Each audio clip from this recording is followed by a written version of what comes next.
Pandian store சீரியல்ல அடுத்த வர எபிசோட்ல என்ன மாதிரியான ட்விஸ்ட் எல்லாம் இருக்க போகுதுங்கிறத இந்த வீடியோல பார்க்கலாம். பழனி சுகன்யா ரெண்டு பேரும் வராங்க. ரெண்டு பேரும் வந்து அக்கா மச்சான் எங்க இருக்கீங்க எல்லாரும் வாங்கன்னு சொல்லி கூப்பிடுறாங்க. உடனே காந்திமதி வந்து டேய் என்னடா விஷயம் சொல்லுடான்றாங்க. இந்த அத்தா ஸ்வீட் எடுத்துக்கன்னு சொல்லிட்டு ஸ்வீட் கொடுக்குறாங்க. உடனே கதிர் இருக்காங்க, ராஜே இருக்காங்க, அவங்க எல்லாருக்கும் ஸ்வீட் கொடுக்குறாங்க. உடனே அக்கா எங்க மாமா எங்கன்னு சொல்லி கூப்பிடுறாங்க. எல்லாருமே வீட்டுக்கு வந்துடுறாங்க. ஆமா எப்பவுமே இங்கேயே சுத்திட்டு இருப்பாங்களே செந்தில் மீனா, அவங்க எங்க போயிட்டாங்கன்னு சொல்லி கேட்டுட்டு இருக்காங்க. அவங்க குவார்டர்ஸ்ல இருக்காங்கடா. டேய் பழனி ஸ்வீட்டா கொடுக்குறேன், உங்க முகத்துல அவ்வளவு சந்தோஷமா இருக்கு, என்ன விஷயம் சொல்லுடான்றாங்க. ரெண்டு பேரும் சேர்ந்து நில்லுங்க மச்சான் சேர்ந்து நில்லுங்கன்றாங்க. டே என்னடா விஷயம்ன்றாங்க. எங்க ரெண்டு பேரையும் ஆசீர்வாதம் பண்ணுங்கன்னு சொன்னதும் ஆசீர்வாதமும் பண்றாங்க. என்ன விஷயம்ன்றாங்க. நானும் சுகன்யாவும் அப்பா அம்மா ஆக போறேன்னு சொல்றாங்க. சுகன்யா கர்ப்பமா இருக்கிற விஷயத்த பாண்டியன் குடும்பத்துல இருக்க எல்லாருக்கும் சொல்றாங்க. இதை கேட்டு எல்லாரும் அவ்வளவு சந்தோஷப்படுறாங்க. கோமதி அதே மாதிரி காந்திமதின்னு சொல்லிட்டு அவ்வளவு சந்தோஷப்பட்டு ரொம்பவே சந்தோஷமா இருக்காங்க. சுகன்யா என் வயித்துல பாலை வாத்திருக்க, என்னுடைய தம்பிக்கு நல்லது நடக்காதான்னு சொல்லி எவ்வளவு ஏங்கி போயிருக்கேன்னு தெரியுமா. இப்ப இதை நினைக்கும் போது எனக்கு அவ்வளவு சந்தோஷமா இருக்கு, ரொம்பவே சந்தோஷம். சுகன்யா நீ அன்னிங்களுக்கு போன் பண்ணி சாப்பாடு நீங்க எக்ஸ்ட்ரா செய்ய வேண்டாம்னு சொல்லிடு, உனக்கு என்னெல்லாம் பிடிக்கும்னு சொல்லு, எல்லாமே நான் உனக்கு செஞ்சு கொடுக்குறேன், இன்னும் 10 நிமிஷத்துல சாப்பாடு ரெடி பண்ணிடுவேன்றாங்க. சரி சரி அத்தாச்சி எல்லாரும் அப்படிதான் சொல்றாங்கன்னு சொல்லிட்டு எல்லாம் இருக்காங்க. சரி உனக்கு என்ன பிடிக்கும்னு சொல்லுன்னு சொல்லுறதும் கிச்சனுக்கு சுகன்யா வராங்க. ஏய் எங்கடி வர. இல்ல அத்தாச்சி கிச்சனுக்கு நீ எல்லாம் எந்த வேலையுமே செய்யக்கூடாது, எல்லா வேலையுமே நாங்க தான் செய்வோம், உனக்கு என்ன பிடிக்கும்னு மட்டும் சொல்லு, மீதி என்ன பண்ணணுமோ அதை நான் பண்ணிக்கிறேன்னு சொல்லிட்டு இருக்காங்க. இதை கேட்டதும் ரொம்பவே சந்தோஷப்படுறாங்க. சுகன்யா வந்து ரொம்பவே ஹாப்பியா இருக்காங்க. இப்ப நம்ம கதிரோட ரூமுக்கு போயிட்டு உட்காந்து கதிர் கிட்ட பேசிட்டு இருக்காங்க.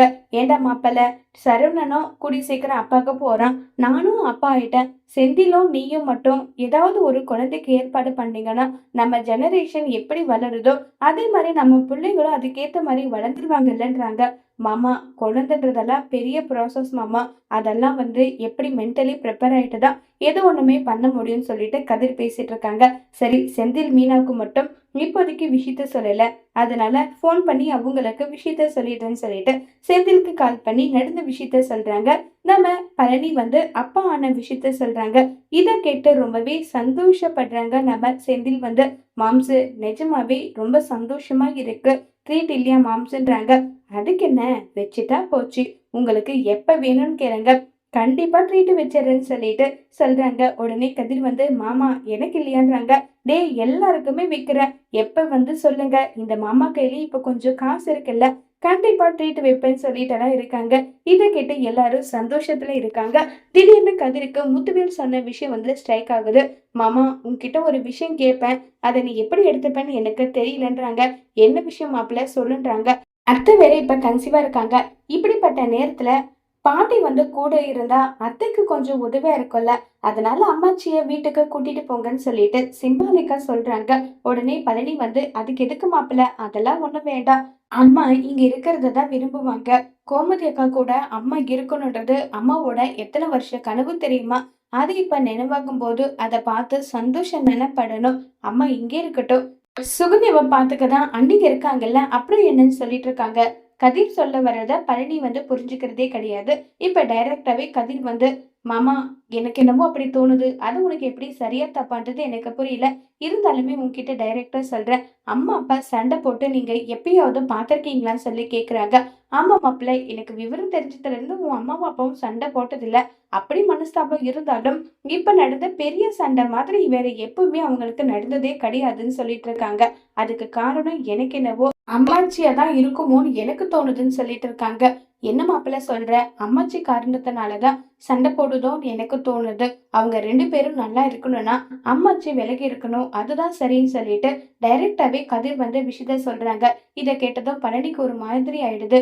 இல்ல மாப்பிள்ள, நான் கூப்பிட்டா கண்டிப்பா அம்மா வர ஒத்துக்காது, ஆத்தா ஒத்துக்க மாட்டாங்க, நீங்க சுகன்யா அத்தாச்சிய பாத்துக்கணும்னு சொல்லிட்டு கூப்பிடுங்க, அவரை கூட்டிட்டு போனா நல்லதா இருக்கும்னு எனக்கு தோணுதுன்னு சொல்லிட்டு கதிர் வந்து சொல்றாங்க.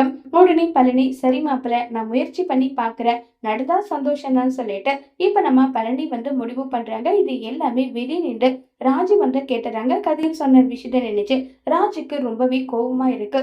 இப்ப எல்லாரும் டைனிங் ஹால்ல உட்காந்து சாப்பிட்டுட்டு டைனிங் டேபிள்ல உட்காந்து சாப்பிட்டுட்டு இருக்காங்க. அப்ப பாண்டியன் சொல்றாங்க, சுகன்யா கொஞ்ச நாளைக்கு கடைக்கெல்லாம் போகாம இருன்றாங்க. எப்படி மாமா போகாம இருக்கிறது? அவங்களும் அதே தான் சொன்னாங்க. இருந்தாலும் கொஞ்ச நாளைக்கு கடைக்கு போகலான்னு இருக்கேன்றாங்க. ஏன்டா பழனி, கடைக்கு வேற யாராவது ஆளை பார்க்க வேண்டியது தானேன்றாங்க. எங்க மச்சான், உங்களுக்கு ஒரு ஆளும் கிடைக்க மாட்டேன்றாங்க.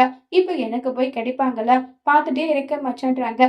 சரி பழனி, எனக்கு யாராவது கிடைச்சா சொல்றேன்னு சொல்லிட்டு பேசிட்டு இருக்காங்க. அப்ப கதிர் வந்து பழனிக்கு சைகை காட்டுறாங்க. இதையும் ராஜு வந்து நோட் பண்றாங்க. ஆத்தா, நீ இங்கே இருக்கியா? சுகன்யாக்கு ஒத்தாசியா நீ அங்க வரலாம் இல்லைன்றாங்க. உடனே கோமதி வந்து, ஏண்டா, என் அம்மாவை பாத்துக்கிற பாக்கியம் எனக்கு இப்பதான் கிடைச்சிருக்கு. அது மட்டும் இல்லாம சுகன்யாவுக்கு பாத்துக்க அத்தனை பேர் இருக்காங்க. ஆனா எனக்கெல்லாம் நான் மோசமா இருக்கும்போது நானே ஆக்கி நானே சமைச்சு நானே சாப்பிட்டுப்பேன்னு சொல்லிட்டு இருக்காங்க. உடனே காந்திமதி, என்னடி குத்தி காட்டுறியான்றாங்க. குத்தியும் காட்டல, கொடையும் இல்ல, நான் சும்மா விளையாட்டுக்கு சொன்னேன்னு சொல்லிட்டு கோமதி வந்து சொல்லிட்டு இருக்காங்க. ஆத்தா, சுகன்யாவுக்கு கொஞ்சம் பேச்சு துணைக்கு எல்லாத்துக்கும் நீ இருந்தினா அது வந்து கொஞ்சம் சௌகரியமா இருக்கும். நீ வான்றாங்க. இத நீ கூப்பிடுற மாதிரி தெரியலையே, உன் அண்ணனுங்க யாராவது கூப்பிட சொன்னாங்களா? அதனால கூப்பிடுறியான்னு சொல்லி கேக்குறாங்க. அப்படியெல்லாம் ஒண்ணும் இல்லாதா, நானாவே தான் கூப்பிட்டேன்றாங்க. ஏண்டா, அவங்க இஷ்டத்துக்கு ஏதாவது ஒண்ணு பண்ணா வீட்டை விட்டு வெளியே போன்னு சொல்லுவாங்க. இப்ப நீ கூட்டிட்டு போற, அப்புறம் ஏதாவது ஒரு பிரச்சனை வந்தா நான் கூப்பிடாமையே நீ வீட்டுக்கு வந்தவுதானன்னு சொல்லிட்டு கேட்பாங்க.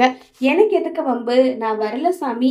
என்னை யாரு வீட்டை விட்டு துரத்துனானோ அவனே வா அத்தா வீட்டுக்கு போலான்னு சொல்லி எப்ப கூப்பிடுறானோ அப்ப வேணும்னா வர்றதுக்கு முயற்சி பண்ற, அதை பத்தி யோசிக்கலாம். அது வரைக்குமெல்லாம் என்னால வர முடியாதுன்னு சொல்லிட்டு இருக்காங்க. கதிரோட பிளான் வந்து சொதப்பலானது. கதிர் ஒரு மாதிரி வெக்ஸ் ஆகுறாங்க. இதையும் ராஜி நோட் பண்றாங்க. இப்ப கதிர் உட்காந்து யோசிச்சுட்டே இருக்காங்க. எப்படி அம்மாச்சிய வீட்டை விட்டு அனுப்புறதுன்னு சொல்லிட்டு கதிர் தீவிரமா யோசிச்சுட்டு இருக்க. கரெக்டா அந்த இடத்துக்கு ராஜி வராங்க. கதிர், என்னாச்சு உனக்கு? ஏன் இப்படி இருக்க? ஏதோ ஒரு விஷயத்துக்காக யோசிச்சுட்டு இருக்க மாதிரியே இருக்குன்றாங்க. சேச்சா, அப்படியெல்லாம் ஒன்றும் இல்ல ராஜி. ஆமா, படிப்புல 2-3 நாளா வீட்டுல நடந்த பிரச்சனையால சரியா படிக்கவே இல்லை. இந்தா படின்னு சொல்லிட்டு கதிர் வந்து கொடுக்குறாங்க. எனக்கு உன்னை பத்தி ஒரு முக்கியமான விஷயம் தெரியணும். எதுக்காக நீ இப்படி பண்ணிட்டு இருக்கன்னு சொல்லி கேக்குறாங்க. என்ன விஷயம்? ஒன்னும் புரியலையே. இல்ல, பழனி சித்தப்பா அம்பாச்சிய வீட்டுக்கு கூப்பிட்டதை சொல்லின்றாங்க. அவங்க போகணும்னு அவங்க விருப்பப்பட்டா தாராளமா அவங்க போகட்டும். அது அவங்களுடைய விருப்பம் தான். இதுல நான் கருத்து சொல்ல என்ன இருக்குன்றாங்க. நீ பழனி சித்தப்பா கிட்ட அப்பத்தாவ வீட்டை விட்டு துரத்தணும்னு சொல்லிட்டு நீ பேசுற இந்த விஷயம் கேட்ட. எதுக்காக இப்படி பண்ற?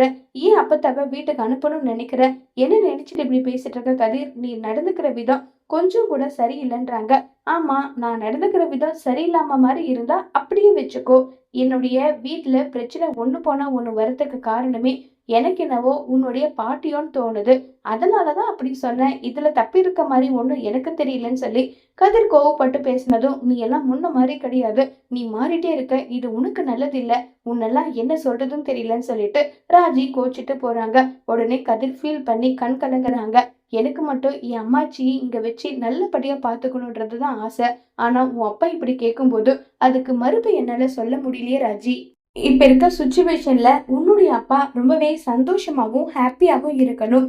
அதுக்கு தான் நான் முயற்சி பண்றேன். அதுதான் நடக்க மாட்டேங்குது. என்ன ஆனாலும் சரி, என் மேல கெட்ட பேரே வந்தாலும் நான் அதை பத்தி கவலைப்பட மாட்டேன். எப்படியாவது அப்பத்தாவ அங்க அனுப்பிட்டு கண்டிப்பா மாமாவை பீஸ்ஃபுல்லா வச்சுக்கணும். அது மட்டும்தான் இப்போதைக்கு என்னுடைய எண்ணமா இருக்குன்னு சொல்லிட்டு கதிர் வந்து முடிவு பண்றாங்க. அடுத்த நாள் காலையில ஆகுது. அங்க வந்து நம்ம காந்திமதிக்கு ஒரே வெக்கையா இருக்குன்னு சொல்லிட்டே வராங்க.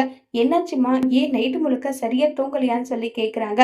ஆமாமா, கொஞ்ச நேரம் கூட தூங்க முடியல. என்னதான் ஃபேன் ஓடுனாலுமே வெக்கையா இருக்கு, ரொம்பவே சூடா இருக்குன்றாங்க. உடனே கதிர், நம்ம கெட்ட பேர் வாங்கினாலும் பரவாயில்ல, இன்னைக்கு அம்மாச்சி அவங்க வீட்டுக்கு போயே ஆகணும்னு சொல்லி முடிவு பண்றாங்க. கோமதி வந்து சொல்றாங்க, ஏங்க அம்மாவோட ரூம்க்கு மட்டும் ஏசிய மாட்டிடலாமான்னு சொல்லி கேக்குறாங்க. உடனே பாண்டியனும் அதுக்கு என்ன, மாட்டிட்டா போச்சுன்னு சொல்றாங்க. உடனே கதிர் வந்து, அம்மாச்சிக்கு இங்க இருக்க பிடிக்கல போல, ஏசி இருக்கிற வீட்டுல இருக்கணும்னு நினைக்கிறாங்க போல, இங்க வசதி எல்லாம் அவங்களுக்கு சரியில்லைன்னு சொல்லிட்டு எல்லாம் இருக்காங்க. உடனே காந்திமதி, ஏன்பா என்னை இந்த வீட்டை விட்டு சொல்லாம சொல்றியா போக சொல்லின்னு சொல்றாங்க. உடனே கதிர் வீட்டுக்கு வெளியே வந்து, சொல்லாமல்லாம் ஒன்னும் சொல்லல, நேராவே சொல்றேன்.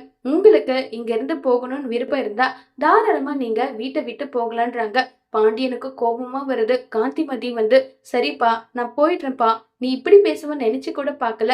விருந்தும் மருந்தும் 3 நாளைக்குன்னு சொல்லுவாங்கல்ல, அதை விட அதிகமா நான் அங்க இருந்துட்டேன். அதனாலதான் என்ன இப்படி விரட்டுறேன்னு சொல்லிட்டு காந்திமதி ஃபீல் பண்ண உடனே கதிர் கிட்ட வந்து கோவப்படுறாங்க பாண்டியர். எவன்டவன், அவங்க என் மாமியார், இது என் வீடு, யார் இருக்கணும் இருக்க கூடாதுன்றத நான் முடிவு பண்ணுவேன்.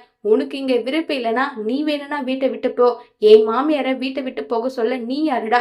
கோமதி அவங்கள கூட்டிட்டு வான்னு சொல்லிட்டெல்லாம் இருக்காங்க. உடனே அந்த இடத்துல போயிட்டு மாறி வந்து ஏங்க ஏங்க இங்க கொஞ்சம் வாங்கல. அந்த கதிர் வந்து எப்படியெல்லாம் அத்தைய பேசிட்டு இருக்கான்னு பாருங்களேன். அவனுடைய சுயரபம் இப்பதாங்க தெரிஞ்சிருக்கு. ராஜு ரொம்பவே பாவங்கன்னு சொல்லிட்டெல்லாம் இருக்காங்க. உடனே சக்திவேல் வெளியே வந்து பாக்குறாங்க. அங்க கதிர் வந்து காந்திமதியை பத்தி தப்பு தப்பா பேசிட்டு இருக்காங்க. நீங்க வந்த ராசியால தான் என் அப்பாவுக்கும் என் அம்மாவுக்கும் என் குடும்பத்துல பிரச்சனைக்கு மேல பிரச்சனையா வந்துட்டு இருக்கு.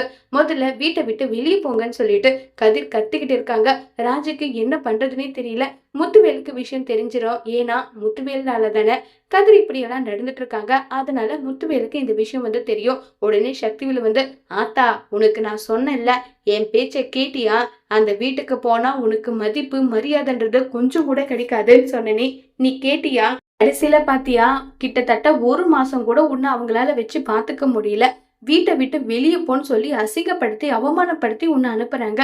இந்த நிலைமை உனக்கு தேவையா? நீ வா அத்தான்னு சொல்லி சக்திவேல் கூப்பிடுறாங்க. கோமதி வந்து அம்மா கதிர் பேசின எல்லாத்துக்கும் உன் காலில் விழுந்து நான் மன்னிப்பு கேட்கிறேன். தயவு செஞ்சு போகாதம்மா போகாதன்றாங்க. கோமதி இதை விட அசிங்கம் எனக்கு வேற என்ன வேணும்?